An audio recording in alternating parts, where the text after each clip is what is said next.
Hello friends, आ अपना चैप्टरનો છેલ્લો અધ્યાય છે. જેટલા પણ દાખલા આપણા બાકી છે એને જોઈ લઈએ આપણે છેલ્લે. ઓકે, તો સ્વાધ્યાયનો 9.19 જુઓ. રકમ આ રીતે છે કે ઓરડાની એક દિવાલ સાથે જડિત નાના વિદ્યુત બલ્બનું 3 મીટર દૂર આવેલી સામેની દિવાલ પર પ્રતિબિંબ મેળવવા માટે બહિર્ગોળ લેન્સની શક્ય મહત્તમ કેન્દ્ર લંબાઈ શોધો. ઓકે, તો આપણે અહીંયા એવું કહી શકીએ કે જો આપણી પાસે એક વસ્તુ અને એક બહિર્ગોળ લેન્સ હોય, બરાબર, તો વસ્તુને જો આપણે આગળ પાછળ કરીશું નજીક દૂર લેન્સથી, તો એનું જે પાછળ પ્રતિબિંબ મળે છે વાસ્તવિક અને ઉલટું, બરાબર, એ પણ આપણું નજીક દૂર મળશે. ઓકે, તો આપણે એવું કહી શકીએ કે લેન્સથી આપણે જો વાસ્તવિક અને ઉલટું પ્રતિબિંબ મેળવવું છે તો એની કેન્દ્ર લંબાઈ ઓછામાં ઓછી કેટલી હોવી જોઈએ, અને વસ્તુથી આ જે પડદો છે એટલે કે જ્યાં આપણને પડદા ઉપર પ્રતિબિંબ મળશે એનું અંતર તમને આપ્યું છે 3 મીટર. મિત્રો, તો યાદ રાખો કે જ્યારે દિવાલ પર વસ્તુનું વાસ્તવિક પ્રતિબિંબ મેળવવા માટે વસ્તુ અને પડદા વચ્ચેનું લઘુત્તમ અંતર 4f જેટલું હોવું જોઈએ. આને આપણે સાબિત નહીં કરીએ, બરાબર. રેફરન્સ બુકોમાં ઇંગ્લિશ મીડિયમની જે રેફરન્સ બુકો છે એની તમને આની સાબિતી મળી જશે, પણ આપણે એમાં પડવાની જરૂર નથી. આપણે ફક્ત રિઝલ્ટ યાદ રાખીએ કે કોઈ લેન્સ વડે જો આપણે વસ્તુનું વાસ્તવિક અને ઉલટું પ્રતિબિંબ મેળવવું છે તો વસ્તુ અને પડદો જે છે કે જ્યાં પ્રતિબિંબ મેળવવાનું છે એની વચ્ચેનું અંતર કેટલું હોવું જોઈએ? લઘુત્તમ 4f અથવા એના કરતાં વધુ હોવું જોઈએ, બરાબર, તો જ તમને એનું પ્રતિબિંબ મળશે.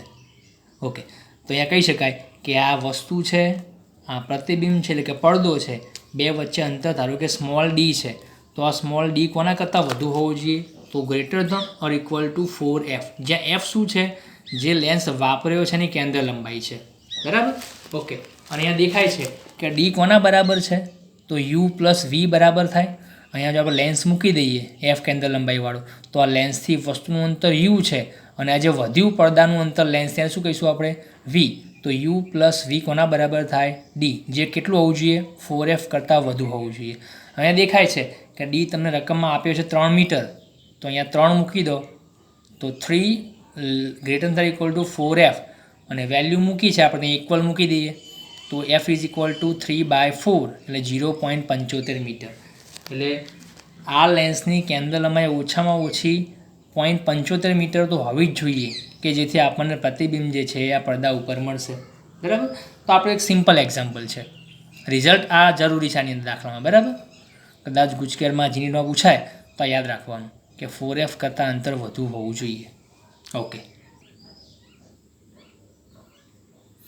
એ પછી નેક્સ્ટ એક્ઝામ્પલ લઈએ 9.20. આ આઈએમપી એક્ઝામ્પલ છે. વસ્તુથી 90 સેન્ટીમીટર દૂર એક પડદો રાખ્યો છે. આ વસ્તુ O છે અને આ પડદો છે જ્યાં આપણે પ્રતિબિંબ મેળવવાનું છે. પડદાનો સીધો મતલબ થાય કે પડદો પ્રતિબિંબ ઝીલવા માટે હોય છે, બરાબર. ઓકે, તો વસ્તુ અને પડદા વચ્ચેનું અંતર 90 સેન્ટીમીટર છે. એકબીજાથી 20 સેન્ટીમીટર આવેલા હોય એવા બે સ્થાનો આગળ વારાફરતી એક બહિર્ગોળ લેન્સ મૂકતા પ્રતિબિંબ તે જ પડદા ઉપર મળે છે, તો લેન્સની કેન્દ્ર લંબાઈ શોધો. હવે એવું કહે છે કે લેન્સ અને પડદો પરસ્પર 90 સેન્ટીમીટર દૂર છે એકબીજાથી. હવે એક આપણે બહિર્ગોળ લેન્સ લાવ્યા અને એ લેન્સને આપણે આ જે વચ્ચે જગ્યા છે એની અંદર બે અલગ અલગ જગ્યા મૂકી દીધા, અને આપણને શું જોવા મળ્યું કે બંને વખતે આ વસ્તુનું જે પ્રતિબિંબ મળશે ને એ પડદા ઉપર જ મળે છે. તો આ લેન્સની કેન્દ્ર લંબાઈ કેટલી હશે? યાદ રાખો, આ બે લેન્સ મેં દોર્યા છે, એકચ્યુઅલી બે લેન્સ નથી, લેન્સ તો એક જ છે પણ એના બે અલગ અલગ સ્થાન છે. પહેલી વાર સ્થાન એક ઉપર મૂક્યો, આ રીતે, આને ભૂલી જવા, તો એક સ્થાન ઉપર મૂક્યો અહીંયા લેન્સ, પ્રતિબિંબ ક્યાં મળ્યું? પડદા ઉપર. પછી આ લેન્સને ઉઠાઈને ક્યાં મૂક્યો? સ્થાન 2 ઉપર, આ રીતે, તો આ પ્રતિબિંબ ક્યાં મળ્યું? પડદા ઉપર. તો શું કહે છે? લેન્સની કેન્દ્ર લંબાઈ શોધો, બરાબર. ઓકે, આવા દાખલામાં તમે શું કરશો? તો હાલ તમને આ સ્થાન 2 ને ભૂલી જાઓ, ચલાની ઉપર આંગળી મૂકી દો, બરાબર. આ સ્થાન જવા દો હાલ. તો સ્થાન 1 ઉપર લેન્સ તમે મૂકો છો એ વખતે આ વસ્તુ અંતર કહેવાય અને આ પડદાથી લેન્સ વચ્ચેનું અંતર શું કહેવાય? પ્રતિબિંબ અંતર v કહેવાશે. ઓકે, હવે તમે ચેક કરો કે વસ્તુ અંતર ધારો કે x ધાર્યું મેં, બરાબર. તો આ જે પ્રતિબિંબ છે કેટલા અંતરે મળવાનું? તો બે વચ્ચે અંદર ટોટલ કેટલું છે? 90 છે, તો કેટલું મળે? 90 - x. હવે આ સ્થાન એક ઉપરથી હટાવીને હું બીજા સ્થાન પાસે લાવું છું અહીંયા, તો હવે આ વસ્તુ અંતર કહેવાશે અને આ પ્રતિબિંબ અંતર કહેવાશે. ઓકે, અહીંયા તમને કામ લાગશે પ્રકાશની પ્રતિવર્તિતા. ફર્સ્ટ લેક્ચર યાદ કરો કે વસ્તુ અને પ્રતિબિંબના સ્થાનને જો આપણે ઉલટાઈ દઈએ ને તો પણ પ્રકાશનો માર્ગ બદલાતો નથી, એટલે કે પ્રકાશ જે માર્ગે આવે તે માર્ગે પાછો જાય છે. તો હું એવું કહી શકું કે હાલ ધારો કે સ્થાન એક પાસે લેન્સ છે, તો આ વસ્તુ અંતર કહેવાય અને આ પ્રતિબિંબ અંતર છે. હવે એક કામ કરો, આ વસ્તુને ઉઠાવીને અહીં મૂકી દો પડદાની જગ્યાએ, અને પડદાની જગ્યાએ કે શું મૂકી દો, વસ્તુ મૂકી દો. બંને ઇન્ટરચેન્જ કરી નાખો. વસ્તુ છે ત્યાં પડદો આવી જાય, પડદો ત્યાં વસ્તુ આવી જાય. હવે આ વસ્તુ આ બાજુ આવી ગઈ તો મારે લેન્સને ક્યાં મૂકવો પડે, તો જેમ અહીંયા જેટલા અંતરે હતો લેન્સ એટલા અંતરે આ બાજુ મૂકવો પડે. તો એ લેન્સને મેં ક્યાં મૂક્યો, અહીંયા મૂકી દીધો આટલા જ અંતરે. તો અહીંયાથી તમે આટલા અંતરે પ્રતિબિંબ મળશે. સમમિતિ વિચારો, સમજાય છે? ઓકે, તો સ્ટાર્ટિંગમાં મેં શું કર્યું હતું, પહેલી કન્ડિશનમાં મને અહીંયા એક્સ અંતર મારું વસ્તુનું હતું, બરાબર. તો હવે અહીંયા જ્યારે સિમેટ્રી વિચારો છો તો પડદાથી આ લેન્સનું બીજા સ્થાનનું અંતર કેટલું રહેવાનું, આપણું એક્સ રહેવાનું. ઓકે, અને બે સ્થાન વચ્ચેનું અંતર તમે કેટલું આપ્યું, 20 સેન્ટીમીટર. 20, સમજાય છે? તો તમે શું કહેશો, x plus 20 plus x total કેટલું બનવાનું, આ 90 સેન્ટીમીટર. ફરીથી સમમિતિનો વિચાર કરો છો તો વસ્તુ અને પ્રતિબિંબ જો ચેન્જ કરી નાખો પડદાને બંનેને, તો હાલ જે કન્ડિશન પહેલી છે એવી કન્ડિશન ચેન્જ કર્યા પછી આ બાજુ મેળવવી છે, તો આટલું અંતર ત્યાં પણ જાળવી રાખવું પડશે આપણે, તો એ પણ એક્સ કહેવાશે આપણું, બરાબર. તો આ રીતે આકૃતિ પરથી એક્સ પ્લસ 20 પ્લસ એક્સ બરાબર 90 કહેવાય. તો 2x પ્લસ 20 બરાબર 90, તો એક્સ કેટલો મળશે, 35. તો આનો મતલબ શું થયો કે સ્થાન એકનો વિચાર તમે કરો તો એક્સ વસ્તુ અંતર કહેવાય, તો તમે કેટલું મળ્યું, 35 મળ્યું. તો એનું પ્રતિબિંબ અંતર કેટલું કહેવાય, તો લેન્સથી આ પડદાનું અંતર 90માંથી 35 માઇનસ કરી દો, કેટલું વધશે, 55 વધે. ચલો ઓકે, તો હવે આપણે કેન્દ્ર લંબાઈ શોધવી છે લેન્સની. તો લેન્સના સૂત્રનો ઉપયોગ કરવાનો છે યુ વી અને એફ વાળાનો. તો યુ અને વી આપણને ખબર છે, તો એફ મળી જવાનો. ઓકે, તો સ્થાન એક માટે ચેક કરો, યુ કેટલો લેવાનો, -x લેવો પડે સંજ્ઞા પ્રણાલી પ્રમાણે. આગળ છે લેન્સની વસ્તુ, તો કેટલો લેવાનો, -35 કહેવાય. ઓકે, વી લેન્સની પાછળ પ્રતિબિંબ મળે છે કેટલા અંતરે, તો 90 - 35 મેં હાલ કીધું કેટલા આવશે, 55. તો યુ અને વી આપેલું છે, તો લેન્સનો સૂત્રનો ઉપયોગ કરો, 1/f = 1/v - 1/u. કિંમતો મૂકી દો, તો આ માઇનસ અને માઇનસ પ્લસ થઈ જવાના. તો 18/385, તો એફ કેટલો મળ્યો, 21.4. ક્લિયર? તો આ રીતે પ્રકાશની પ્રતિવર્તિતાના ગુણધર્મનો ઉપયોગ કરીને આપણે બે બાજુ અંતર સરખા કરી નાખ્યા આ રીતે, અને પછી એનો એફ શોધી નાખ્યો આપણે. ઓકે, આ મેથડ આપણી રેગ્યુલર છે અને મને ખબર છે કે તમને શોર્ટકટમાં થોડો વધારે રસ છે, તો આની શોર્ટ ટ્રીક કઈ છે, તો મેં આ બીજી રીત લખી જુઓ. જ્યારે આવો દાખલો પૂછાય એ વખતે આપણે શું કરીએ, તો વસ્તુ અને પડદા વચ્ચેનું જે અંતર છે ટોટલ સૌથી વધારે ડિસ્ટન્સ જે છે મેક્સિમમ, એને આપણે શું લઈ લઈશું, કેપિટલ ડી. તો વસ્તુ અને પડદા વચ્ચેનું અંતર કેપિટલ ડી કેટલું આપેલું છે, 90 સેન્ટીમીટર. યાદ રાખો, પડદા જ્યાં લખું છું ત્યાં હું કૌંસમાં પ્રતિબિંબ પણ લખવાનું, મતલબ શું કહેવાય કે પ્રતિબિંબ આપણે ક્યાં મેળવવાનું છે, પડદા ઉપર. તો પડદાનું અંતર કહું કે પ્રતિબિંબનું અંતર કહું, બંને સરખા જ રહેવાના છે. ઓકે, તો કેપિટલ ડી આપ્યો 90 સેન્ટીમીટર. પછી લેન્સના બે સ્થાનો વચ્ચેનું અંતર, આ જે સ્થાન 1 અને સ્થાન 2 છે તમે કેટલા આપ્યા છે, 20 સેન્ટી. અને પછી શું કહીશું, સ્મોલ ડી. તો યાદ રાખો કેપિટલ ડી જે છે એ બે એટલે વસ્તુ અને પડદા વચ્ચેનું અંતર છે, અને સ્મોલ ડી જે છે એ બે લેન્સ વચ્ચેનું અંતર છે, મતલબ બે સ્થાન વચ્ચેનું અંતર છે, બરાબર. અને આ સૂત્ર સીધું યાદ રાખવાનું. સૂત્ર છે આપણું capital D² - small d²/4 capital D. Clear? કૌંસમાં લખ્યું પણ છે મેં કે સૂત્ર યાદ રાખવું પડે, ક્યાંથી આવ્યું, કઈ રીતે આવ્યું, અને સાબિતીમાં આપણે પડવાની જરૂર નથી, બરાબર. સૂત્ર યાદ રાખી લેવાનું, વેલ્યુ મૂકી દેવાની, 90 - 20² × 90 આપશો વેલ્યુ, તો આવશે 31.38 સેન્ટીમીટર. તો આ આપણી સેકન્ડ મેથડ છે, બરાબર. ઓકે, તો આ થઈ ગયો આપણો સેકન્ડ એક્ઝામ્પલ લેન્સ માટે.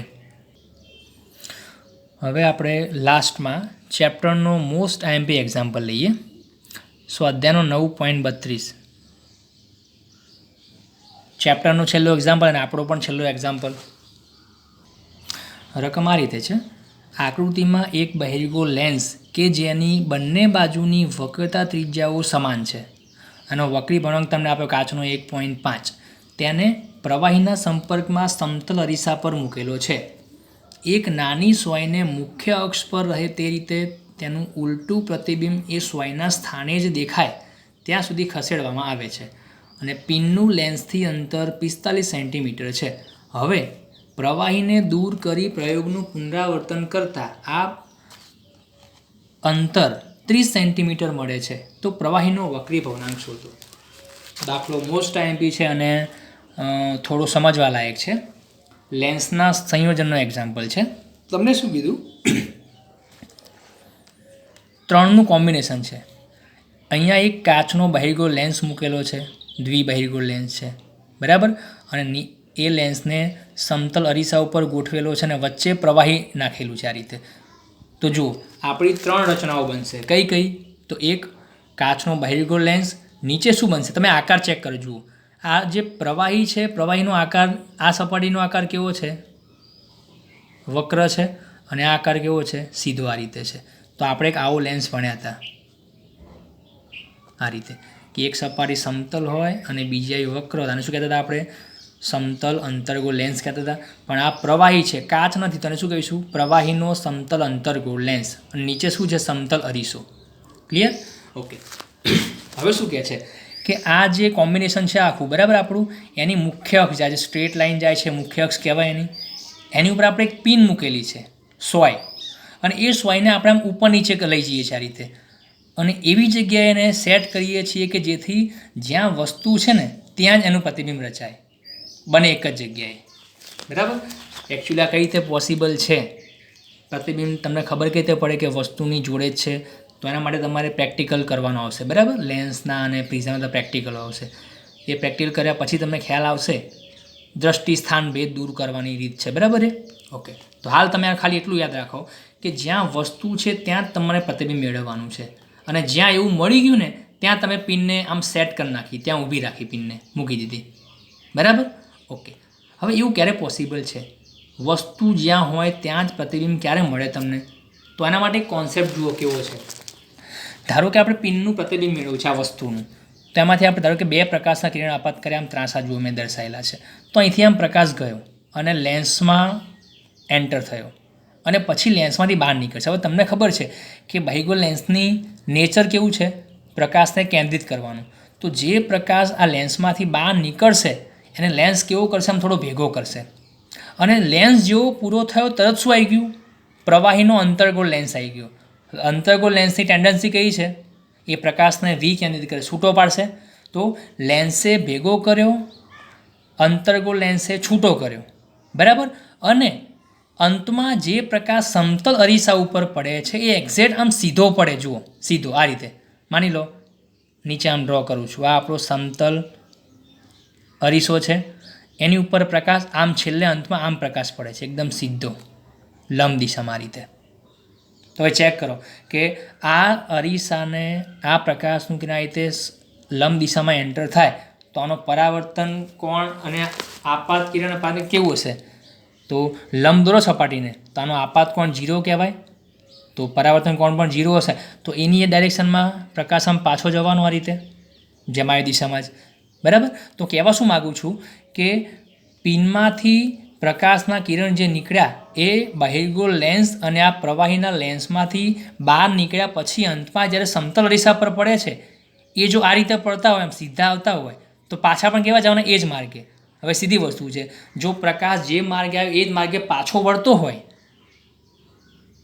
તો શું થવાનું? તો આ રીતે પાછો એની દિશામાં જવાનો છે. પ્રતિવર્તિતા હમણાં કહ્યું એ યાદ રાખો પ્રકાશની, કે માર્ગ નહીં બદલાય એનો. તો એ જ માર્ગે પાછો ગયો તો રિટર્નમાં પણ પ્રકાશ ક્યાં ભેગો થવાનો? જ્યાંથી આવ્યો ત્યાં જ. તો જુઓ પિનમાંથી આમ નીકળ્યો હતો અને ફરી પાછો રિટર્નમાં પિન પાસે જ ભેગો થયો. હવે જો પાછો રિટર્નમાં ત્યાં જ ભેગો થાય તો ત્યાં શું મળે? આપણને વસ્તુનું પ્રતિબિંબ મળે, બરાબર. તો આ રીતે આપણે જ્યાં વસ્તુ ત્યાં જ પ્રતિબિંબ આપણને મળવું જોઈએ. ઓકે. હવે આમાં તમે નેક્સ્ટ આપણે કયા કોન્સેપ્ટનો ઉપયોગ કરવાનો છે? તો આ શું કહે છે કે જ્યારે આ રીતે પ્રકાશ પાછો આવે છે અને જ્યાં વસ્તુ ત્યાં પ્રતિબિંબ મળે છે એ અંતર કેટલું છે? તો પિનનું લેન્સથી અંતર કેટલું છે? 45 સેન્ટીમીટર. જો ચેક કરો. એટલે તમે એવું જોઈ શકો છો કે આ જે પ્રવાહીનું જે સાઈઝ છે ને જાડાઈ, એ અવગણ્ય કહેવાય છે, કેમ કે આપણો લેન્સ જે છે એ સમતલ અરીસા ઉપર પડેલો છે અને વચ્ચે પાણીનો થોડો કોન્ટેક્ટ રાખેલો છે, બરાબર.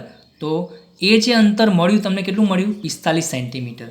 હવે તમે થોડો વિડીયો પોઝ કરીને વિચારો કે આ 45 સેન્ટીમીટર તમે શું આપેલું કહેવાય? તો યાદ રાખો, એ તમને આપ્યું છે બંને લેન્સના સંયોજનની સમતુલ્ય કેન્દ્ર લંબાઈ આપી કહેવાય. કેમ?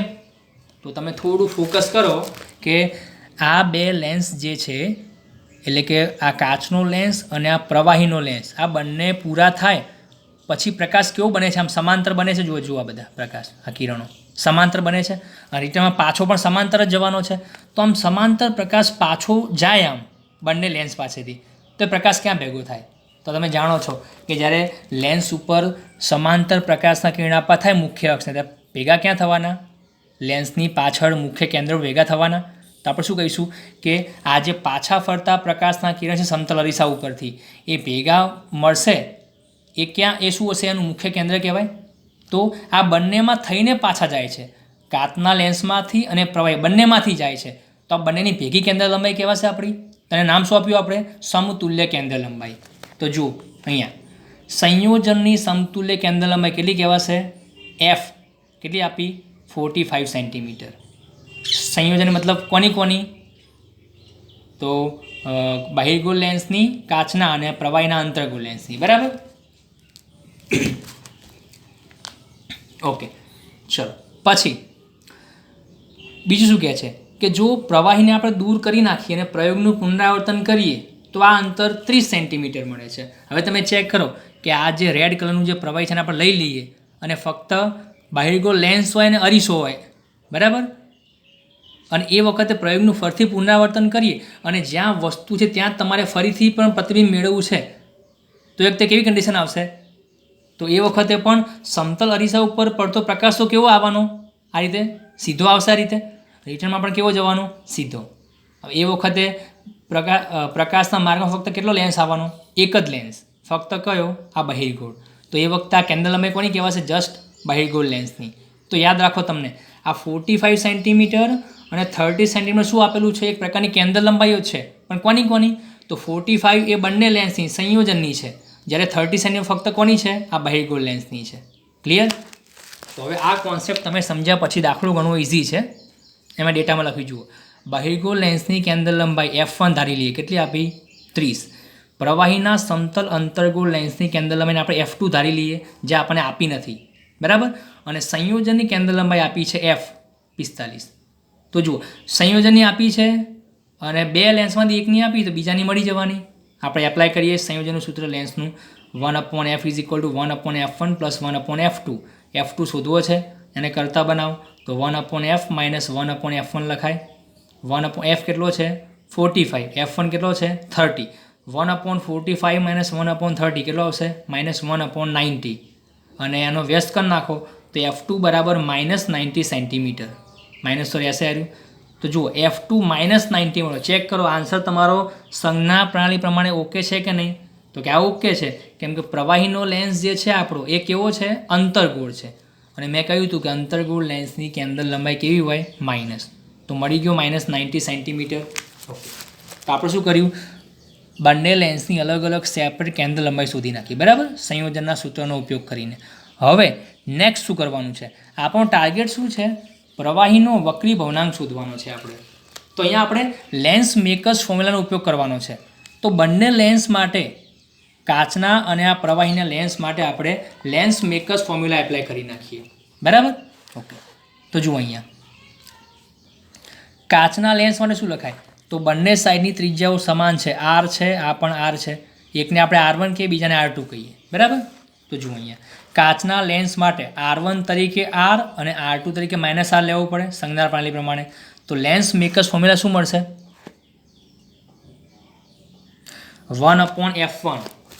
કાચના લેન્સની કેન્દ્રમાં F1 ધારી છે આપણે, તો 1/f1 = n - 1 1/r1 - 1/r2. Clear? ચલો વેલ્યુ મૂકી દો. 1/f1 કેટલો આપ્યો? 30 રકમમાં = n. n શું છે? બહિર્ગોળ લેન્સની કેન્દ્ર લંબાઈ, પેલું વક્રી ભવનાંક છે એ કેટલો આપ્યો તમને? જુઓ અહીંયા 1.5 આપ્યો. તો 1.5 - 1 1/r અને માઇનસ પ્લસ લખાશે અહીંયા 1/r. ક્લિયર? ઓકે, તો આનું સાદું શું આવશે? 2/r કહેવાશે. r રહેશે 0.5, 0.5 ને 1/2 કહેવાય. 2 કેન્સલ, તો r કેટલો મળ્યો? 30 સેન્ટીમીટર. બરાબર? ઓકે, તો આનો મતલબ શું કે બહિર્ગોળ લેન્સની આ જે ગોળાઈ છે વક્ર સપાટી એની ત્રિજ્યા કેટલી છે? 30 સેન્ટીમીટર. હવે આપણે પ્રવાહીના લેન્સ ઉપર આવીએ.